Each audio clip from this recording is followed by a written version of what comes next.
So then, 2016. Why has it been the worst year of my life? Usually I feel stuff like this to be quite self-indulgent, but my doctor, when he actually sees me, thinks it's a good idea to reflect, so that's what I'm going to be doing today. For me, 2016 started in a deep depression.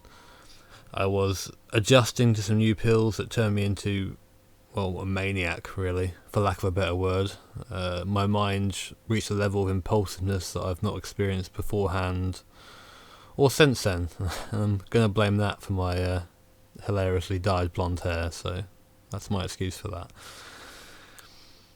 I dropped into the cliche of trying to drink, smoke, fight, anything to keep that darkness in my mind at bay. But of course, as you can imagine, that only ever makes things worse. Inevitably, obviously, I lost my job, and then things escalated more and more as I started to drink more heavily. I started to harm myself, be it through these horrendous outbursts of blind rage where I'd almost come to from it and not really understanding why my hands hurt or why there was a hole in my wall, or through taking a razor to my body. Whilst this was going on, I was actively starving myself for anything that wasn't booze, coffee or a cigarette. Didn't pass my lips for 3 months, aside from the occasional boiled sweet to keep the longing of food under control, but nothing substantial. As you can imagine, that lifestyle only really has one end, and it happened. I collapsed, passed out in our bathroom of all places. And that ended with a trip to A&E, a very worried mother, and a new line of therapy. And honestly, at that point, I don't think I would have minded if I didn't wake up from it. But I sort of just stayed under. That could have been it for me, and I could have been happy at that point. And I think that was my lowest point of this year. The feeling of uselessness and the craving for some sort of affection from anybody just overwhelmed any of my other emotions. There were a couple of times that I drove down to the nearest cliff edge and contemplated long and hard about throwing myself over. See, the thing is though, I don't want to die. I never wanted to die. I just saw no alternative to what I had. There was nothing better, nothing ever was going to happen. Nothing was going to come along and improve that. I had that to look forward to, and then, to me, the alternative of just stopping was more appealing. I was forever trying to get back into work and get back into a job, against the advice of my family and doctor, and I still do feel that having a job will make me valuable to somebody. I won't just be a bum sitting around a house somewhere, and even if it's a fucking supermarket, they will value me for the sake of a worker, and that would make things better. But after 3 failed attempts, I decided to try and focus on getting better. It's very hard to describe. My mind just wasn't ready, really, to get back into that. I'd be working away, happy as Larry, and then my mind would tell me every worst case scenario that would happen, and that would be repeated over my mind like a horrible mantra for 9 hours, and it was too much. But I can't stress enough, though, how positive things like exercise and talking to people can be if you feel that bad all the time. You can't sit there and you can't just be this loner, this hermit.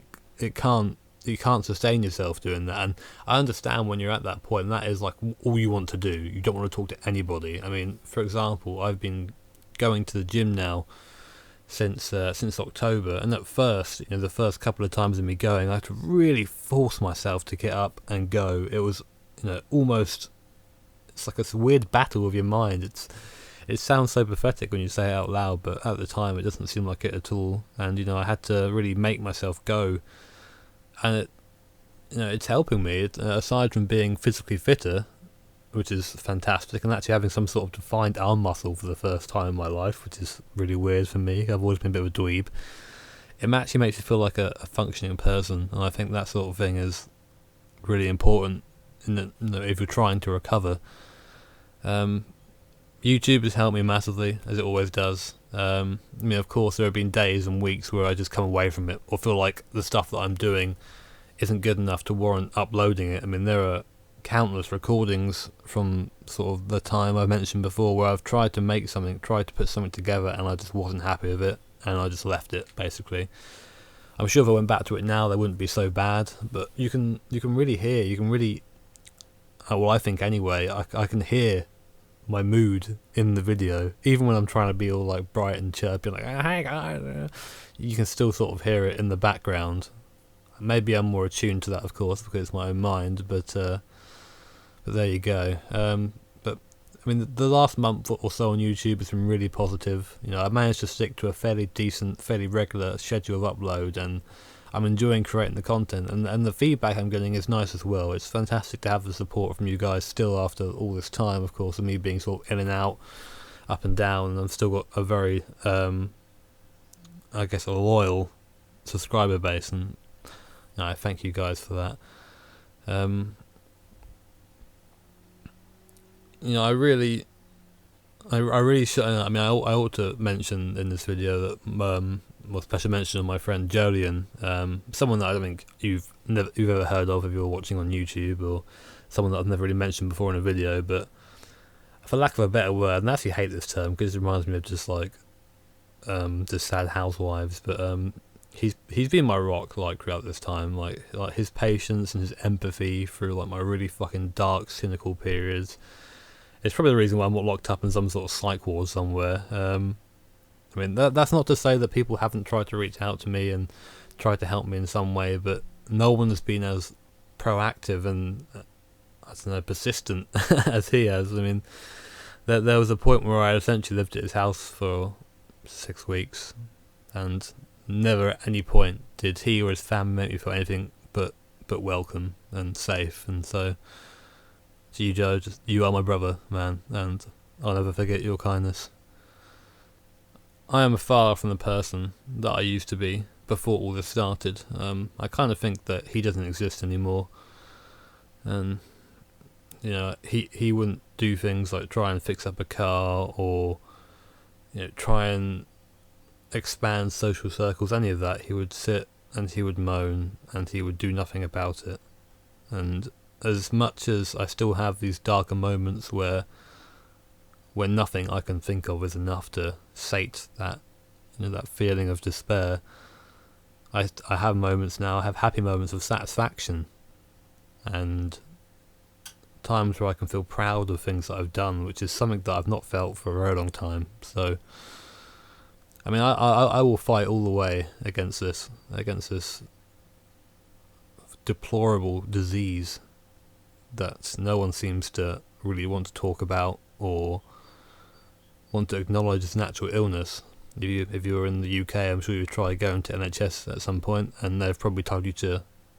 Well, the first time I ever went to a doctor about this, they told me to get better, basically, to cheer up. That was his words, and that was like sort of, that has been a good tone really to describe how it's been with the NHS all the way through.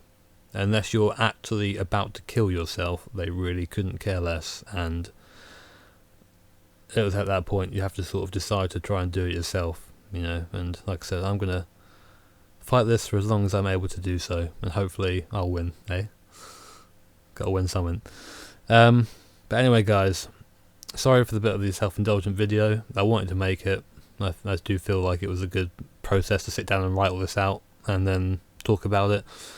I hope you guys have had have made peace with this year, as bad as it's been for everybody, and I hope that next year brings you countless smiles, joy, laughter, love, and happiness, of course. So yeah, I'll stop rambling now. Thanks guys for watching.